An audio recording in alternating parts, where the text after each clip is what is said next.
على إثر إطلاق سراح خلال الأيام الأخيرة المسمى دانييل من جنسية إسبانية الذي أدانه القضاء المغربي. يقدم الديوان الملكي للرأي العام العناصر الإخبارية والتوضيحات التالية. أولا، لم يتم بتاتا إخبار صاحب الجلالة الملك محمد السادس نصره الله بأية كيفية كانت وفي أي لحظة بخطورة الجرائم الدنيئة المقترفة التي تمت محاكمة المعني بالأمر عليها.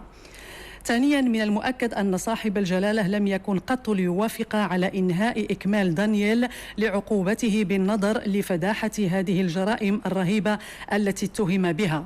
ثالثا، إن صاحب الجلالة بوصفه الحامي الأول لحقوق الضحايا وبالخصوص الأطفال وعائلاتهم لن يدخر أي مجهود لمواصلة إيلائهم برعايته، وتبرز مختلف مبادرات صاحب الجلالة بالتأكيد تمسك العاهل الكريم بمجموع القيم الأخلاقية التي لا تتغير وبمركزية الدفاع عن حقوق الإنسان وحماية الطفولة، وكذلك الدفاع عن المجتمع المغربي ضد كل محاولة للمساس به من قبل الأعمال المدانة من الضمير الإنساني.